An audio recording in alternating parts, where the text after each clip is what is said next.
위헌법률 심사 권한. 위헌법률 심사는 여기 보세요. 헌법재판소 기관에서 뭐가 위반됐을 때요? 법률이 헌법에 위반됐을 때는 위헌법률 심사 제도에 의해서 심사를 합니다. 그래서 이거는 이제 여러분들이 이제 알고 있는 내용들이고, 그리고 이제 위헌법률 심사는 사전 예방적 규범이 있고, 그 다음에 추상적 규범이 있고, 그 다음에 구체적 규범이 있어요. 그 중에서 구체적 규범이 여기서 이제 우리가 얘기하는 우리나라에서 적용하고 있습니다. 이것도 구분해 주세요. 이게 구분하는 게 가끔 나와요. 여기서 보시면 사전적 예방은 독일 세 개 다 들어가 있죠. 근데 우리나라는 지금 사전적 예방, 사전적 예방적 규범, 추상적 규범 요 두 개는 해당이 없고 구체적 규범만 해당되죠. 그죠? 네, 그래서 독일은 모두 다 해당되는데 우리나라는 구체적 규범 통제만 하고 있다. 그러면 이제 사전적 예방 말 그대로 법률이 공포되기 전에 법률안에 대한 통제하나요? 우리나라 안 하죠. 하지만 독일은 한다는 겁니다. 추상적 규범은 구체적 상황과 무관하게 일정한 국가기관의 청구에 따라서 규범 통제하냐? 독일은 합니다. 하면 우리나라는 안 해요. 구체적 사건이라는 건 뭐냐면 이미 법원의 소송이 제기된 상태, 이거 체크하세요. 법원의 소송이 제기된 상태야만이 우리는 위헌법률 심사를 합니다. 이게 소송이 아니면 위헌법률 심사 안 해요. 이건 여러분들 기억나실 거예요. 그래서 이게 구체적 규범이에요. 구체적으로 소송을 진행하고 있는 거냐? 그럴 때 구체적인 사건이 되잖아요. 그죠? 그럴 때만 위헌법률 심사를 합니다. 이건 우리나라의 경우만 그렇고 독일은 아까 된 것처럼 법률이 공포되기 전, 그 다음에 구체적인 사건과 무관하게 국가기관의 청구에 따라서 그것도 규범하고 있고요. 그리고 지금 얘기했던 것처럼 법원의 소송이 제기돼도 마찬가지로 위헌법률 심사를 합니다. 독일은 다 심사해요. 이 부분도 여러분들이 좀 차이가 크죠. 기억해 주시고요. 그리고 이제 또 하나 뭐냐면 여러분들이 헌법 107조 요거 체크해주세요. 법 107조 요거 꼭 외우지 마시고 이제 어느 정도 107조는 좀 기억했으면 좋겠어요. 107조 1항까지 이 1항이 결국은 이제 위헌법률 심판입니다. 법률이 헌법이 위반되는 경우 여부에 따라서 재판의 전제가 된 경우에 나왔죠. 다요. 요건 다 나오죠. 그러면 법원은 헌법재판소의 제청에다 체크하세요. 제청하여 헌법재판소가 제청한다고 그렇게 표현합니다. 그래서 심사에서 재판한다. 자, 그러면 헌법재판소법, 이건 헌법이고요.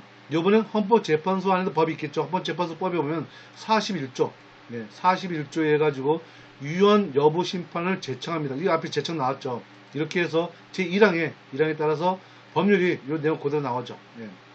이때 군사법원도 포함합니다. 그래서 요 나머지는 이제 내용 봐주시고요.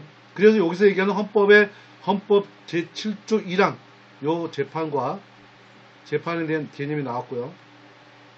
그리고 이제 헌법재판소법 41조 1항 나왔죠. 그리고 요것도 체크하세요. 68조 2항. 헌법재판소에 보면 68조 2항도 있습니다. 요 규정에서 재판합니다. 요건 또 뒤에도 나옵니다. 위헌법률 심판에서. 자, 그러면 영장 발부 여부에 대한 재판하느냐. 여기서는 이제 형사소송법 201조에 의해서 지방법원 판사가 영장 발부해서 재판을 포함하고 있습니다. 이런 것도 좀 내용 봐주시고요. 우리 지금 헌법만 보고 있으니까 재판의 전제성, 재판이 진행되고 있어야 되죠. 그래서 이걸 재판의 전제성이라고 그래요. 이 말 의미 자체가 가지고 있습니다. 그래서 요거 전제성, 지금 재판을 하고 있는 이게 재판의 전제성이라고 하는구나. 그 뜻입니다. 그냥 다른 거 없어요. 읽어보시면 다 그 내용입니다. 쭉 넘어가시고요. 전제성이 다 그런 내용들이에요. 자, 재판의 전제성은 헌법재판소, 그러니까 재판의 전제성으로서 헌법재판소는 살펴보는 게 주문, 이유, 재판에 대한 내용, 그 효력, 이걸 다 따져요. 헌법재판소는 다 따진다 그랬죠. 그런데 대법원은 어떻게 돼요? 주문만 따집니다. 이유, 내용, 효력 살펴보지 않아요. 오로지 주문만 봐요. 주문만. 대법원은 주문만 보는데 그에 비해서 헌법재판소로 가면은 이 모든 내용을 다 따져요. 다 살펴본다는 겁니다. 상세하게 본다는 거예요. 헌법재판소. 그에 비해서 대법원은 주문만 따집니다. 주문만. 이것만 따져요. 헌법재판소. 꼭 체크해 주시고요. 그 내용들을 다 봅니다. 그래서 그 내용들을 어떻게 보느냐에 따라서 가는 거고요. 이 내용들이 다 그 내용들이에요. 그래서 제가 그냥 넘어가는 건 이게 지금 지금 여기 표현된 이 말들을 상세하게 풀어서 얘기하는 거니까 여러분들이 꼭 읽어봐 주세요. 그러면 그 내용들을 좀 파악할 수 있습니다. 여러분들이 이미 그 위헌법률 심판에 대해서 안다는 전제로 지금 가고 있어요. 자, 그리고 이제 법원이 위헌법률 심판에 대해 제청한다 그랬죠. 자, 그러면 제청한다는 게 무슨 뜻이냐? 우리 헌법재판소 41조 잠깐 얘기했죠.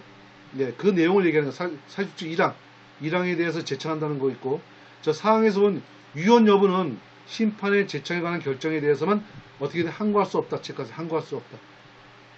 항고할 수 없습니다.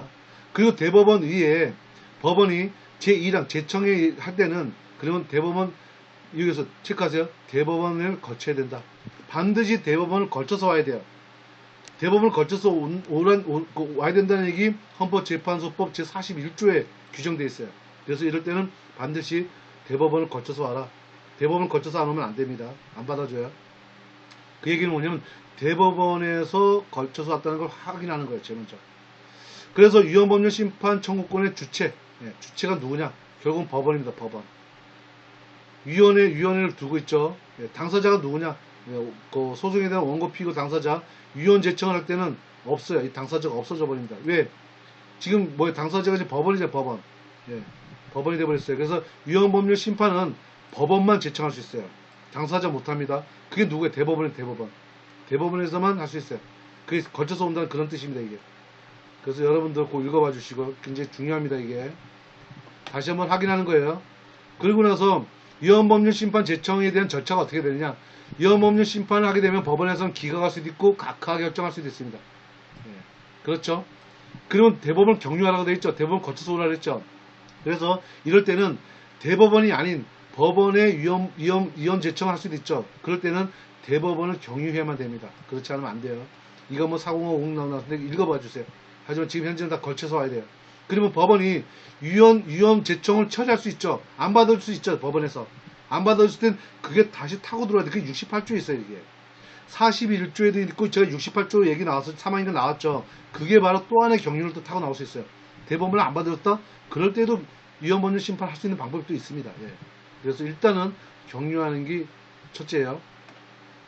자, 그러면 위헌법률 심판 제청에 대한 효과는 일단 재판이 정지가 됩니다. 그 지금 현재 진행하고 있는 재판이 일단 정지가 돼요. 정지가 되고 헌법재판소에서 판단할 때까지 기다려줘야 됩니다. 그 얘기예요. 그게 이제 그러니까 헌법재판소 42조에 있어요. 있고. 자, 그러면 위헌법률 심판 대상의 대상은 누구냐? 대상일 때는 이 대상에 대해서 지금 당구장 표시 많이 됐어요. 이건 꼭 체크해 주셔야 돼요. 시행되고 있는 효력이 발생돼. 지금 이 시행되고 있어야 돼. 이 법률이 시행되고 있지 않다 그러면 효력이 없잖아요. 그럴 때 대상이 되지 않아요. 반드시 지금 현재 시행되고 있어야 되는 법률이어야 돼요. 그리고 간접 적용되고 있는 법률이어야 되고요. 폐지된 법률 됩니까? 원칙 안 돼요. 그죠? 예외는 될 때가 있어요. 폐지된 법률은 뭐하러 검토해요. 그죠? 하지만 그 원칙은 안 되지만 예외는 됩니다. 이 뒤에 상세하게 나와요. 그리고 법률의 효력을 가지고 있는 조약 있죠? 이 조약은 당연히 법률로 보니까 이건 당연히 있는 거죠. 법률의 효력을 가지고 있는 조약은 당연히 위헌법률 심판이 됩니다. 긴급명령 됩니다. 긴급재정 경제명령 됩니다. 그리고 관습법은 이 국민의 기본권을 보장할 수 있어야만 됩니다. 있어야 돼요. 그래서 위헌법률 심판 대상이 될 수 있다. 이게 국민의 기본권이 되느냐 안 되느냐에 따라서 이제 위헌법률 심판 대상이 될 수 있다. 이렇게 나온 거예요. 자, 긴급조치 대조 당연히요. 자, 대상이 안 되는 걸 보세요. 안 되는 거 헌법조항 안 되죠. 당연히요. 헌법을 심사하면 안 되죠. 헌법재판소에서. 이거 안 됩니다. 이것도 굉장히 중요해요. 헌법 안 되고요. 대통령령 총리령 무력 안 됩니다. 명령규칙 효력 가지고 명령규칙과 같은 효력 가지는 조약 이때는 안 됩니다.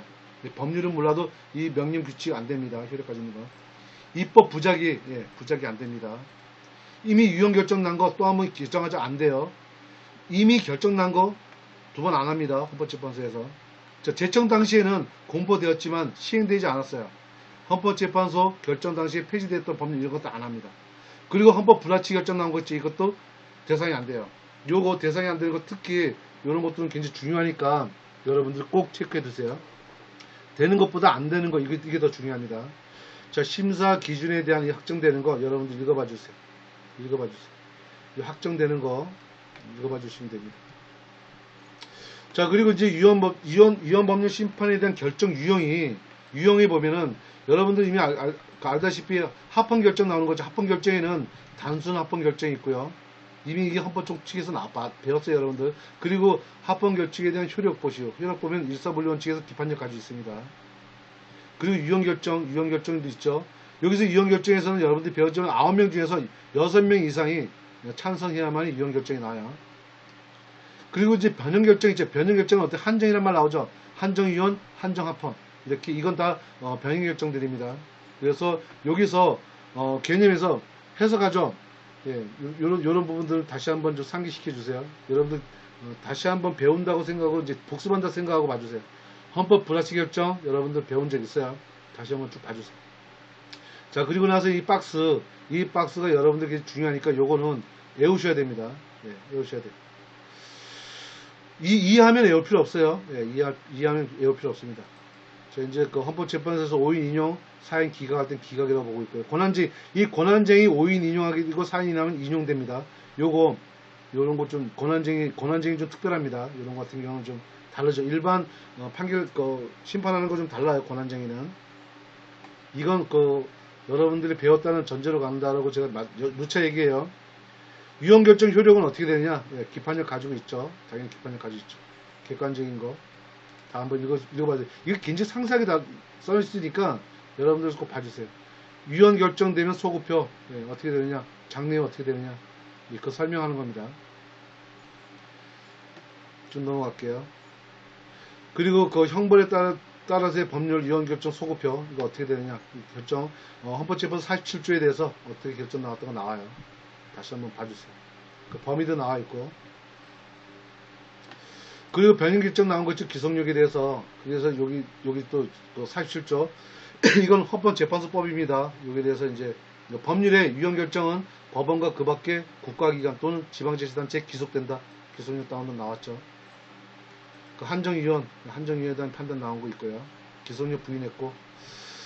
자, 헌법재판소에 나온 거. 그리고 이제 헌법소원입니다. 나머지는 다 판단해 주시고요. 헌법 불합치에 대한 그 효력 나오죠. 그 날짜까지 기다려줘야 됩니다. 예, 이 내용. 그래서 대법원은 헌법 불합치 결정에 대한 기속력을 인정하면서 대법원은 인정했죠. 근데 헌법 불합치 결정에 대한 그 소급표 있죠. 이렇게 인정한 바가 있습니다. 헌법재판소에서. 자, 이번에 이제 헌법소원.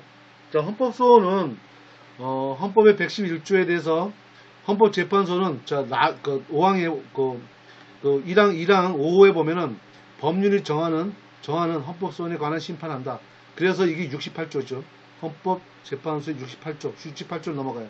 그럼 뭐예요? 아까 대법원에서 받아주지 않으면 결국은 헌법소원은 넘어간다는 얘기입니다. 이걸 지금 유념해 주시면 돼요. 41조 안 받아주면 헌법재판소법 68조로 넘어갑니다. 1항, 2항 봐주세요. 그 헌법소원은 공권력의 행사 또는 불행사로 인해서 헌법상 보장되어 있는 기본권 침해, 이렇게 해서 헌법재판소 청구해서 그 침해 원인이 될 때는 공권력에 대한 행사에 대한 취소, 그리고 또는 불행사에 대한 유언, 이런 것을 확인받기 위한 제도가 헌법소원입니다. 이게 지금 그 헌법소원에 대한 종류가 나오는데 두 가지가 나와요. 권리구제형이냐, 위헌법률 심판에 대한 헌법소원이냐. 아까 얘기했던 대법원에서 안 받아준 건 일로 들어가죠. 위헌법률 심사형 헌법소원으로 들어갑니다. 그래서 헌법재판소법 68조 2항이 들어가요. 그런데 우리가 알고 있는 일반 그런 걸 통하지 않고 권리구제형 헌법소원으로 간다 그러면 헌법재판소법 68조 1항, 요 두 개는 굉장히 꼭 구분해 주세요. 이거 여러분도 꼭 구제해 주셔야 됩니다. 여러분도 꼭 구제해 주세요. 제가 여러 번 반복합니다. 자, 헌법소원은 일단 변호사 강제주의입니다. 그리고 서면 심리주의고 직권 심리주의라고요. 그리고 모든 비용은 국가가 부담합니다. 그리고 이제 헌법소원에 대한 대상은 청구인의 심판 청구에 대한 기재된 피청구인 또는 청구 취지에 구애받은 돈 없이 침해되어 있는 기본권 또는 침해에 대한 원인이 되는 공권력을 직권으로 조사해서 피청구인과 심판 대상이 확정되는 그걸 위해서 판단합니다. 입법작용. 봐주시고요. 헌법소원입니다. 헌법소원. 입법 부작위에 대한 헌법소원. 진정 입법 부작위, 부진정 입법 부작위 또 나오죠. 이건 여러분들 한번 읽어보시면 기억이 나요. 제가 얘기했던 기억이 날 겁니다. 그리고 이 박스 굉장히 중요해요. 벌표 한 5개 정도 해주세요. 진정 입법 부작위, 부진정 입법 부작위. 여러분들 만약에 지금 게시판에 기억 안 난다면 제가 구체적으로 설명할 테니까 그 게시판에다 글 좀 남겨주세요. 이거는 여러분들이 여러 번 들었어요. 그래서 한번 여러분들 읽어봐 주세요. 읽어봐 주시고 기억 안 난다 그러면 다음 시간에 제가 설명할게요. 여러분들 읽어보시고 난 다음에 결정하세요. 지금 무조건 한 번 더 해주세요. 이렇게 하지 마세요. 이제는. 그래서 이거 다시 한번 읽어봐 주세요. 굉장히 중요합니다. 자, 그리고 이제 입법 부작위 위헌 확인할 때 요 하나하나 이게 판례거든요. 이게 판례에 의해서 중요합니다. 법령, 규칙, 조례에 의해서 각각에 대해서 어떻게 하고 있는지. 예. 이게 헌법소원의 대상이 된다, 안 된다, 이런 내용도 쭉 나오는 거거든요. 쭉 봐주세요. 중요한 거는 이제 행정규칙은 원칙적으로 헌법소원 대상이 되지 않는다. 원칙적이란 말 나왔죠? 원칙적. 이거 꼭 체크하셔야 돼요. 그 예외는 인정한다는 얘기입니다. 이런 거. 그리고 이제 조약은 대상이 되는데 예산에서는 헌법소원 대상이 되지 않는다. 대상이 된다, 안 된다, 여러분들 다시 한번 좀 개념을 좀 잡아주세요. 그리고 행정작용 나왔죠. 행정작용. 그 다음에 통치행위에서 긴급 재정명령 이럴 때 헌법재판소 소원 대상이 된다. 네, 된다, 안 된다 이런 얘기 계속 나오거든. 일학급 파병 이게 다 사실 문제 소기가 될 수 있었던 문제들인데 다 된다라고 나왔어요. 원래는 이거 안 되는 상황들인데 다 된다고 판시했습니다. 헌법재판소에서. 그런 내용들 다시 한번 다룬 거예요. 이게 문제 소지가 있는 것들이에요. 하지만 헌법재판소에서는 문제가 되지 않는다, 대상 된다, 이렇게 재판 내린 겁니다. 한번 읽어봐 주세요. 왜 그런지.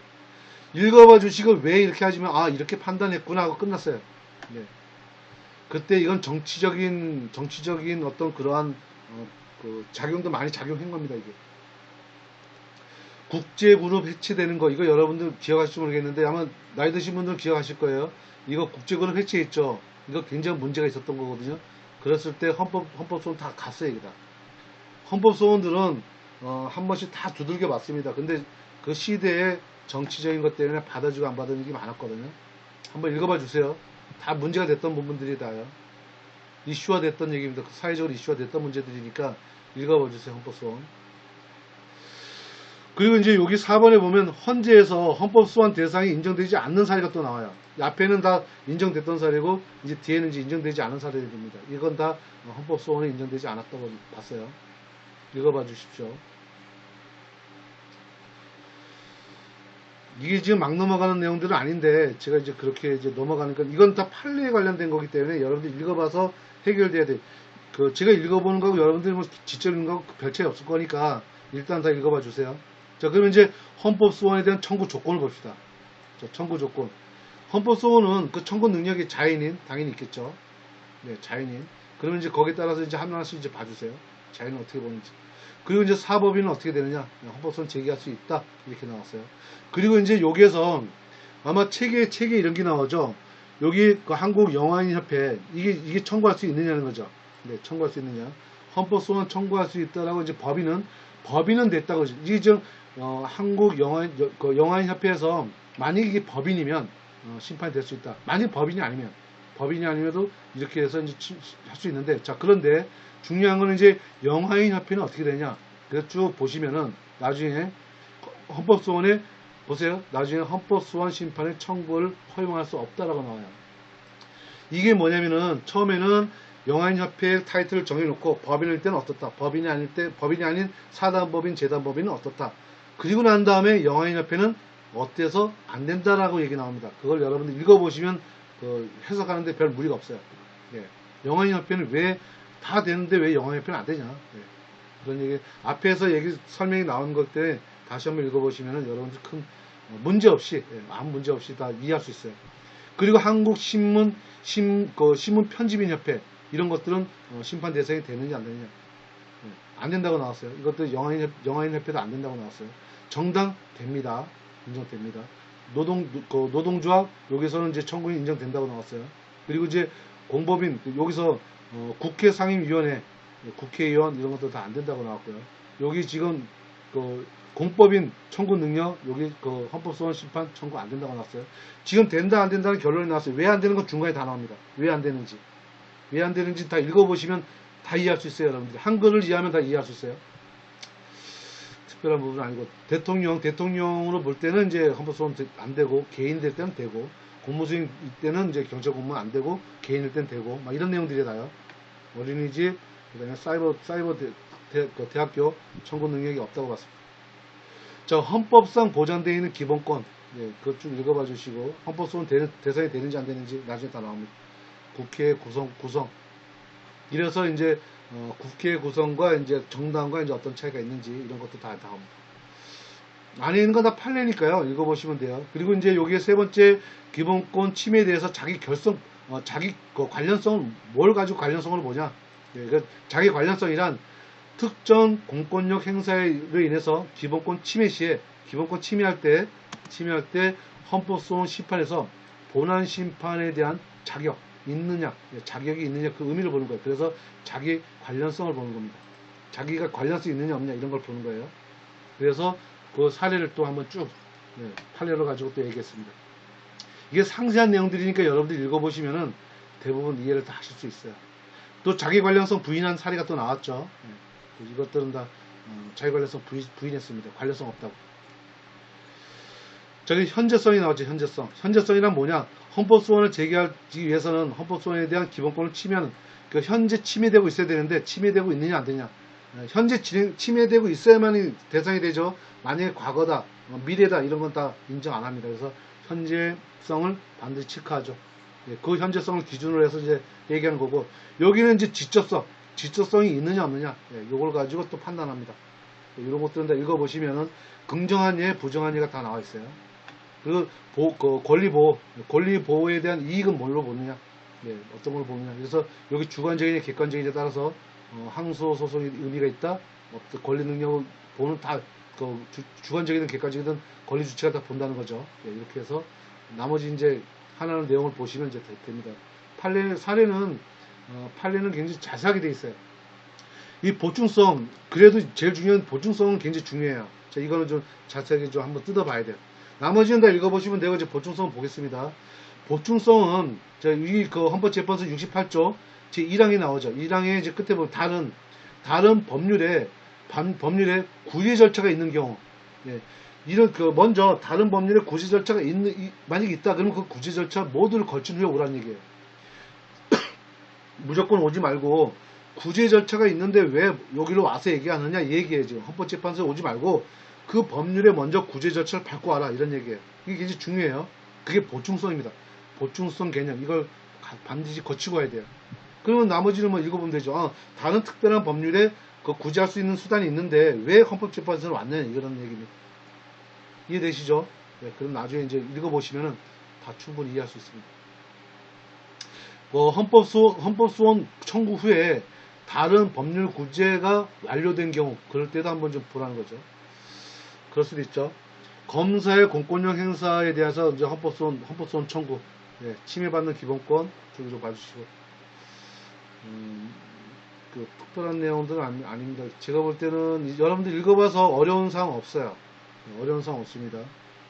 그러면 이제 청구 기간은 언제까지냐? 청구 기간은 헌법재판소 69조에 보면은 자 이제 68조 1항 헌법소원이죠.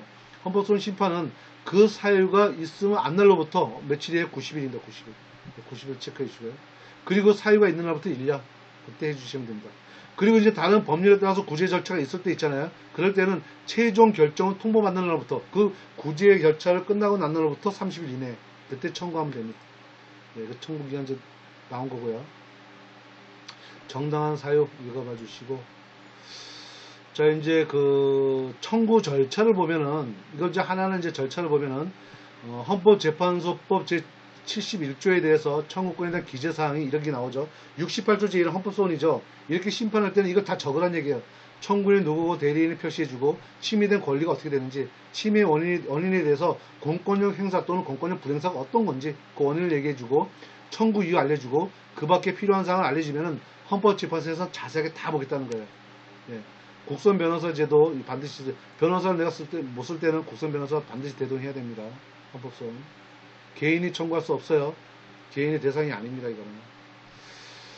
자, 이제 쭉 넘어가서, 그 국가가 부담한다는 거 얘기했죠. 예. 국가가 부담한다는 공탁을 걸어버립니다. 애매한 사건에 대한 공탁을 걸어서 진행해요. 헌법소원 심판의 절차와 이제 결정 유형은 앞에 봤던 것처럼 인용하냐, 기간에 따라서 이제 우리가, 그렇게 이제 각하 결정사에 다 나왔죠. 심판. 다 읽어봐 주세요. 다 아는 내용들입니다. 자, 그러면 이제 그 헌법재판소 헌법 절차가 종료돼 선언할 때는 어떻게 되냐면, 심판하게 되면 종료되는 거죠. 기각하게 되면 종료되는 거고, 그런 내용들입니다. 68조 2항에 대한 헌법소원 있죠. 이거는 이제 만약에 대법원에서 받아주지 않았을 때, 68조 2항은 이제 대법원에서 안 받아줬을 때 지점 이제 넘어오라는 얘기죠. 그래서 이제 위헌법률에 대한 구제에 대한 이제 청구. 2항입니다. 2항의 내용도 이거 이제 당구장 표시 많이 된 게 68조 1항과 68조 2항을 자주 물어봐요. 아주 자주 어떤 시험에도 항상 이 두 개를 물어봐요.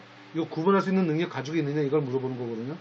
그리고 그 안에 있는 권리는 어떤 건지, 이제 그런 걸 이제 전반적으로 물어보는 거니까 특별히 어려운 건 없어요. 구분만 하면 여러분들이 이해하는 데 어려움이 없으니까 그렇게 좀 봐주십시오.